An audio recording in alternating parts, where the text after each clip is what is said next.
विश्व के बाजार में हमारा हर व्यापार कारोबार पहुंचे,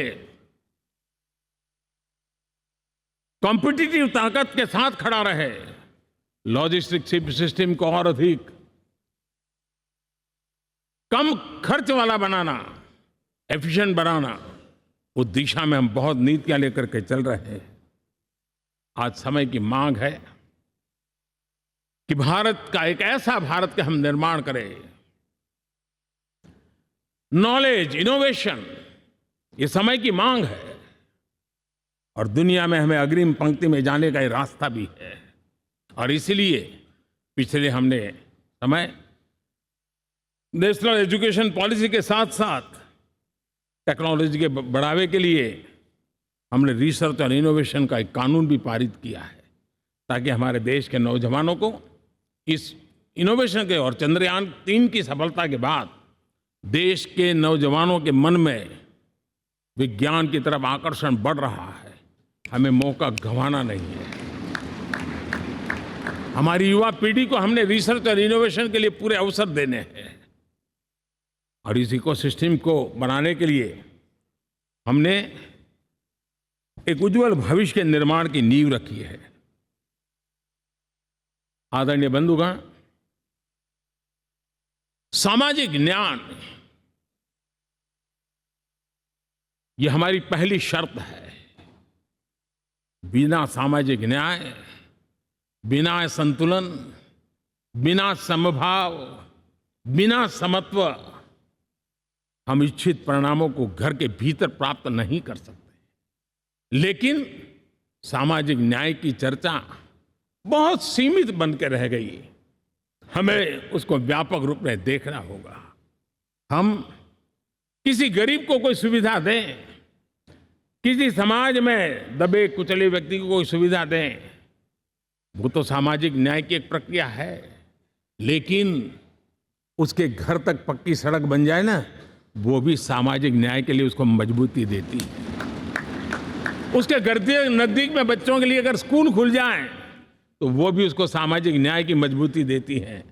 उसको बिना खर्च अगर आरोग्य में समय की जरूरत पड़े वो मिले, तब जाकर के सामाजिक न्याय की मजबूती मिलती है। और इसलिए जिस प्रकार से समाज व्यवस्था में सामाजिक न्याय जरूरत है, वैसा ही राष्ट्र व्यवस्था में सामाजिक न्याय की आवश्यकता है। अब देश का कोई हिस्सा पीछे रह जाए, अविकसित रह जाए, ये भी सामाजिक न्याय के खिलाफ है।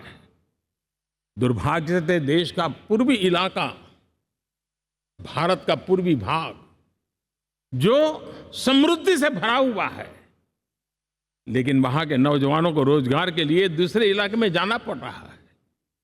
ये स्थिति हमें बदलनी है।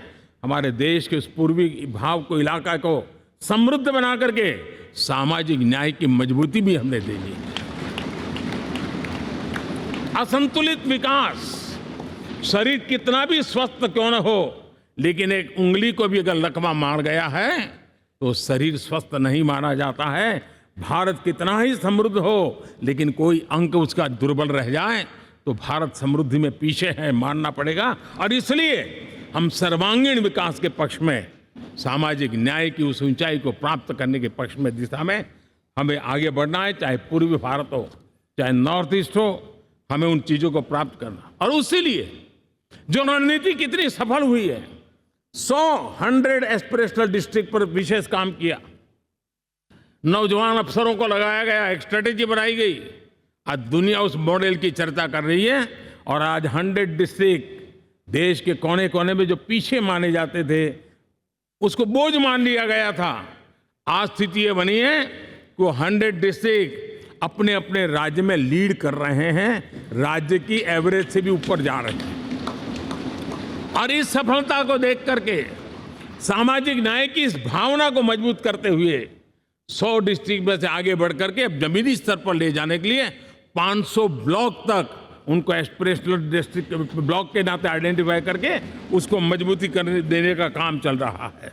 और मुझे विश्वास है ये एस्पिरेशनल ब्लॉक्स है, वो एक विकास का नया मॉडल बनने वाले हैं। वो एक प्रकार से देश के विकास के एक नए ऊर्जा केंद्र बनने की संभावना रखते हैं। और उस दिशा में भी हम आगे बढ़ रहे हैं। माननीय सांसदगण, आज विश्व की नजर भारत पर है। शीत युद्ध के समय हमारी पहचान कूटनिरपेक्ष देश के रूप में रही। उस समय की जो जरूरत थी, उसके जो लाभ होने थे, उस समय से हम गुजरे हैं। लेकिन अब भारत का स्थान कुछ और बना है और इसलिए उस समय कूटनिरपेक्ष की अवस्था आवश्यक होगी। आज हम उस नीति को लेकर के चल रहे हैं, जिस नीति को अगर हमें पहचानना है तो विश्व मित्र के रूप में हम आगे बढ़ रहे हैं। हम दुनिया से मित्रता कर रहे हैं, दुनिया हमारे में मित्र खोज रही है। ये शायद विश्व में एक भारत ने और दूरी नहीं, हो सके उतनी निकटता, उस रास्ते पर चल करके भी हम अपने विश्व मित्र के रूप में भाव आज सफलतापूर्वक आगे बढ़ा रहे हैं। और मुझे लगता है कि इसका लाभ आज भारत को हो रहा है। भारत आज दुनिया के लिए एक स्टेबल सप्लाई चेन के रूप में उभर रहा है और आज विश्व की ये जरूरत है। और उस आवश्यकता की पूर्ति करने का काम G20 में भारत ग्लोबल साउथ के आवाज बनकर के उभरा है। ये बीज G20 समिट में जो बीज बोया गया है, मेरे देशवासी आने वाले समय देखेंगे कि वो ऐसा वटवृक्ष बनने वाला है, ऐसा वटवृक्ष बनने वाला है, विश्वास का ऐसा वटवृक्ष बनने वाला है जिसकी साया में आने वाली पीढ़ियां सदियों तक एक गर्व के साथ अपना सीना तान करके खड़ी रहेगी। ये मुझे विश्वास है।